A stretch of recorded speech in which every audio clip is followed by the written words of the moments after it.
Hello everybody, welcome to Everest Coaching Institute. Today we will discuss class 11th economics. Chapter name is forms of market. Beta, this is the last video of this chapter. In the previous videos we discussed this chapter in detail. हम पूरी detail में discuss कर चुके हैं ये chapter. Market की जितनी forms हैं, perfect competition, monopoly, monopolistic competition और ओलिगोपोली, सारे के सारे हम डिटेल में डिस्कस कर चुके हैं. So in this video we will have a quick comparison of perfect competition, monopoly and monopolistic. ये ज़्यादा आपको आते हैं पेपर में, कंपैरिजन इसका आ सकता है. तो फटाफट सा जो हमने पिछली वीडियोस में अभी तक हमने जो लर्न किया है वो सारे को हम एक बार रिवाइज करेंगे. ठीक है, सो लेट्स स्टार्ट.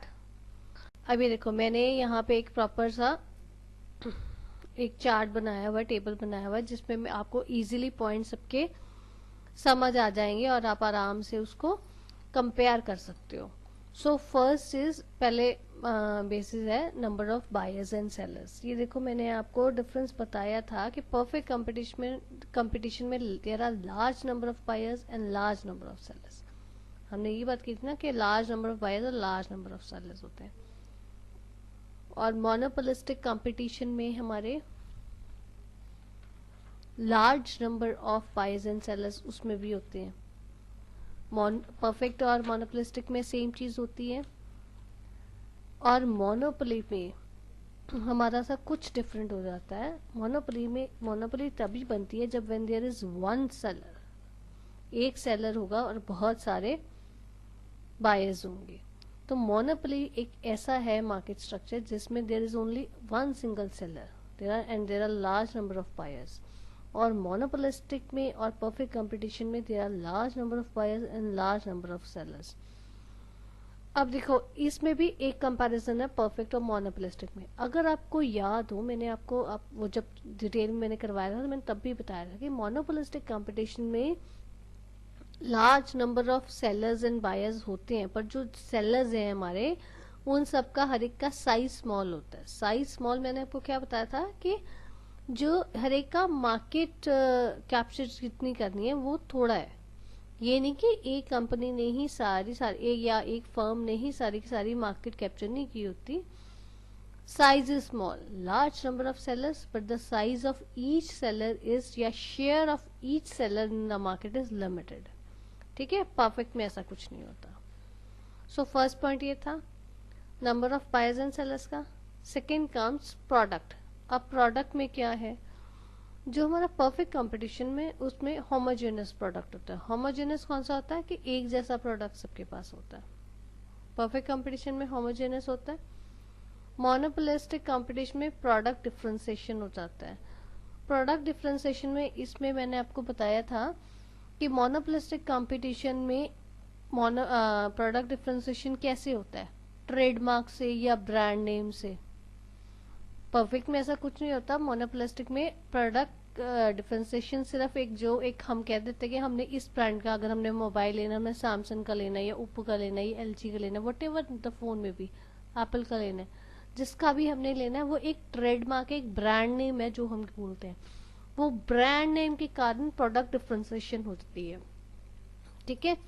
और मोनोपोली में देखो, सिंगल सेलर है और लार्ज नंबर ऑफ बायर्स है. जहां पे सिंगल सेलर होगा, ये मैंने मोनोपोली का आपको समझाया भी था, जहां पे एक सेलर होगा, ऑब्वियसली जो उसका प्रोडक्ट होगा, जो वो बेचेगा, वो यूनिक होगा या वो ऐसा होगा जो इजीली उसके सब्स्टिट्यूट्स नहीं मिल सकते.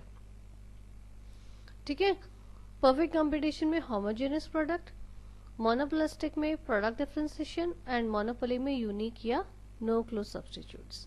ठीक है, आई थिंक सो इतना क्लियर होगा आपको दोनों पॉइंट्स. वैसे मैंने आपको अलग अलग वीडियोस में भी मैंने डिटेल में आपको समझाया, पर फिर भी ये फटाफट एक बार आपको कि आ जाए, समझ आ जाए आपको, उसके लिए. Then comes prices. Perfect competition में क्योंकि होमोजेनस प्रोडक्ट है और large number of buyers and sellers है, तो प्राइसेस जो होते हैं वो यूनिफॉर्म होते हैं, या हम बोलते हैं कि जो परफेक्ट कंपटीशन में सेलर है, सेलर इज प्राइस टेकर. जो मार्केट में प्राइस प्रिवेल कर रहा है उसको वही प्राइस लेना पड़ता है.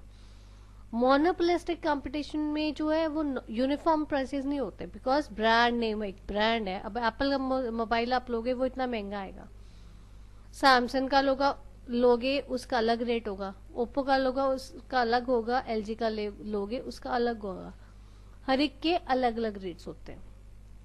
ठीक है, तो यूनिफॉर्म प्राइसेस नहीं है मोनोपोलिस्टिक में। वो ब्रांड नेम के कारण, ट्रेडमार्क के कारण वो रेट अलग यूनिफॉर्म नहीं होते हैं, अलग अलग रेट वो चार्ज कर सकते हैं। और जो मोनोपोली में एक सेलर है, यूनिक प्रोडक्ट है, क्लोज सब्स्टिट्यूट्स अवेलेबल नहीं है, तो obviously he is a price maker. उसने प्राइस बनाना है, वो किस प्राइस पे अपना प्रोडक्ट सेल करेगा, right. Next comes entry of firms. Perfect competition में फ्री एंट्री है। परफेक्ट कंपटीशन में कोई एंट्री का चक्कर नहीं है, जैसे मर्जी आप आओ, जैसे मर्जी आप काम करो, कोई दिक्कत नहीं है। मोनोपोलिस्टिक कंपटीशन में जो है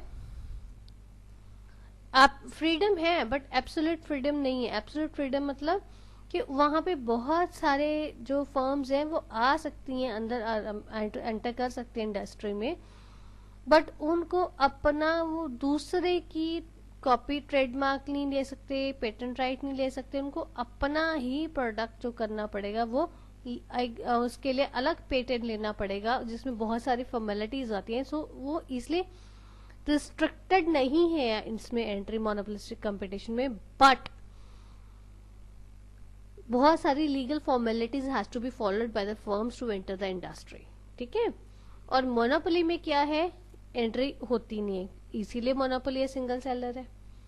then comes control over prices. Control over prices में क्या है, जो परफेक्ट कंपटीशन में है उनके ऊपर, उनमें जो इंडिविजुअल फर्म्स है उनका कोई कंट्रोल नहीं होता प्राइसेस के ऊपर, because they are the price taker. Monopolistic competition का कुछ कंट्रोल होता है प्राइस के ऊपर, पूरा प्राइस के ऊपर कंट्रोल नहीं होता। ठीक है, क्योंकि ये जो compete करते हैं ना मोनोपोलिस्टिक कंपटीशन में, मैंने आपको समझाया भी था, ये नॉन प्राइस कंपटीशन होता है। जैसे मैंने आपको एग्जांपल भी दी थी, if you remember, Complan, Bournvita, Horlicks, इसकी मैंने बताई थी ना आपको एग्जांपल कि एक के साथ एक टम्बलर मिल रहा है, एक के साथ आपको बाउल मिल रहा है, एक के साथ कुछ मिल रहा है। सो ऐसे गिफ्ट आइटम्स में वो जो साथ में देते हैं साथ में, उसके ऊपर कंपटीशन होता है, प्राइस के ऊपर नहीं होता इतना। इसलिए प्राइस कंट्रोल जो है वो है मोनोपोलिस्टिक कंपटीशन में फर्म्स का, बट कंप्लीट नहीं है, टोटल नहीं है, थोड़ा कंट्रोल है। और मोनोपोली में because is a single seller तो उसका फुल कंट्रोल होता है। Next comes knowledge of market conditions. Knowledge of market conditions में क्या है, बायर्स एंड सेलर्स को पूरी परफेक्ट नॉलेज होती है परफेक्ट कंपटीशन में। और जो आपके मोनोपोलिस्टिक में इम्परफेक्ट नॉलेज होती है, क्योंकि बिकॉज यहाँ पे बहुत सारे आपकी फर्म्स इसमें होती हैं विद द डिफरेंशिएटेड प्रोडक्ट। ठीक है, उसके कारण लार्ज नंबर ऑफ बायर्स है, लार्ज नंबर ऑफ सेलर्स है, तो हमें परफेक्ट नॉलेज नहीं होती है। मोनोपोली में भी इम्परफेक्ट नॉलेज है, परफेक्ट नॉलेज नहीं होती है, बिकॉज क्योंकि एक ही सेलर है। अब वो कितनी फैसिलिटीज प्रोवाइड करे, जैसे इसमें मैंने आपको एग्जांपल रेलवेज की दी थी, रेलवेज देखो कितनी फैसिलिटीज प्रोवाइड करती है according to the paying capacity of the passenger, उसने डिफरेंट फेयर्स उसने चार्ज करने हैं। बट हमारे जो कंज्यूमर्स हैं उनको प्रॉपरली पता है कि ये फैसिलिटी प्रोवाइड की जा रही है, नहीं, ये परफेक्टली नॉलेज नहीं होती है मोनोपोली कंपटीशन में। ठीक है, then comes mobility of factors of production. In perfect competition it is perfectly, they are freely mobile, वो फैक्टर्स ऑफ प्रोडक्शन जहां मर्जी जाए। मोनोपोलिस्टिक कंपटीशन में इम्परफेक्ट होती है और मोनोपोली में भी इम्परफेक्ट होती है, right. Now comes firms demand curve. अब फर्म्स का डिमांड कर्व कैसा होता है, परफेक्ट कंपटीशन में परफेक्टली इलास्टिक होता है। ठीक है, और मोनोपोलिस्टिक और मोनोपोली में लेस इलास्टिक होता है, बट एक चीज इन इलास्टिक होता है, एक चीज आपने ध्यान रखनी है, जो मोनोपोलिस्टिक कंपटीशन में उसमें रिलेटिवली इलास्टिक होगा पर रिलेटिवली मोर इलास्टिक होगा। और जो मोनोपोली में लेस इलास्टिक होगा, क्योंकि ये जो मोनोपोली में सिंगल सेलर है, ठीक है। अगर वो रेट ज्यादा करेगा, ये चीज आपने ध्यान रखनी है कि अगर मोनोपोली कंपटीशन में जो आपका सेलर है अगर वो रेट ज्यादा करता है, मोनोपोलिस्टिक जो है रेट अगर वो जितना ज्यादा वो करेगा, डाउन का वर्ड डिमांड का हमारा स्लोप करता है, तो अगर वो हायर प्राइस चार्ज करेगा तो उसकी सेल उतनी कम होगी। ये चीज भी हमने इसमें ध्यान रखनी है।